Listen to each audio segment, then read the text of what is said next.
Alright guys, so today we're going to be going over making these weapons into tools. So real quick, as you can see here, this has a base and then it says something called neon, which is the outline there. What we're going to do is we're actually going to use a script here. This is the script. I got it from a YouTube video. Now, what we're going to do is in that script, it's going to search for a model and then it's going to search for the handle. So we're going to have to rename our entire model, which is indicated by this little dots, these little cubes here. Rename that to model. Now, as you can see, there's no handle in here. So what we're going to do is we're actually going to insert, where's it at here? Insert a part. We can do a cylinder. And then we're going to press 2. And we're actually going to scale it way on down. And then, well, it's actually 3. But then we're going to press 2. We're going to move it to the handle portion. As you can see, we're doing here. Then press shift and move it exactly where it needs to be. So that looks about right. So now what we're going to do is we're actually going to rename it to handle. I think it's how you spell handle. Now we have a part, but we're also going to come over here and make the transparency 1. Now, what you're going to do from here is put both your other portion, if it has a VFX and everything, you just basically put everything inside of your handle. And now you should have a model with a handle that has all of the, forget what these are called, the meshes inside of it, as well as the highlights, or whatever else is inside of it. Now, you're going to then grab this and insert it into your commands down here. And what it's going to do is it's actually going to go to, oh, it wasn't inside the model. See, I made a mistake. Make sure it's inside the model. Now you can run it. And now it'll make a weld. Now what a weld does is you can see these like little weld constraints. Basically it welds everything to the handle.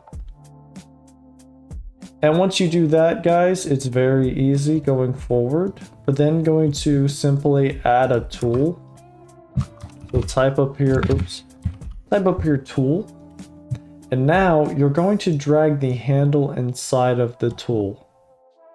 And what that does is it actually makes it able to be equipped. And as you can see here on my little grip editor, if you don't have this, I would advise you all get it. You can see he's holding the tool.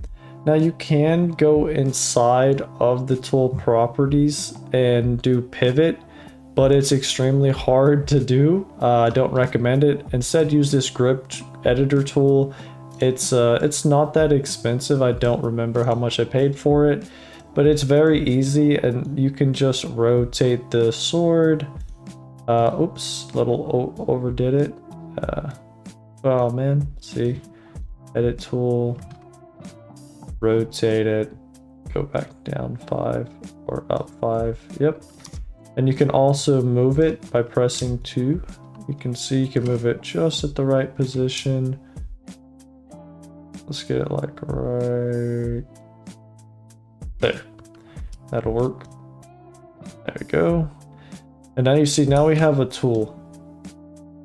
And then what you're gonna do from here is you're actually going to then grab this tool and put it into your starter pack. And what this is going to do is it's going to allow you to start with it. As you can see here, I whipped the tool, but as you can see, we're like having some complications.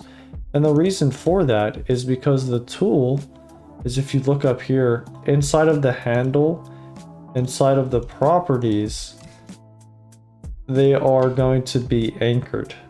You want to make sure you unanchor them. You could always drag this back into the workspace if you want to, but you really don't need to. And then you're gonna realize there's gonna be another problem, I believe, because we didn't do another thing. Oh, nope. So now it's working, as you can see. So basically you can stop that. And then also too, another important thing is you want to make sure that everything is massless. And the reason for that is it's going to make the tool light. Basically, if you have it unselected and you're using a tool, it'll cause your character to like bob up and down like this or be really weird. And then finally, what you also want to do is you want to come here and you want to make sure that collision can collide is set to off.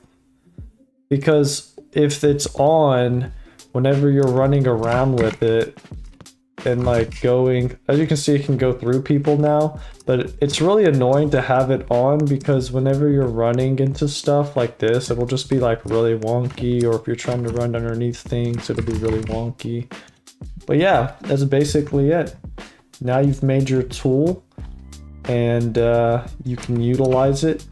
There are some other things to do, but as far as making the tool, you literally, that's it. It has a handle, you inserted the handle. You don't really need to always put a handle, but I mean, if you want to, you can. I mean, it does have to have a handle, but if it has a base, you can just rename that to handle. If there's a portion that has it. But yeah, that's pretty much it, guys. And I hope this helped y'all out there, and just let me know. Peace.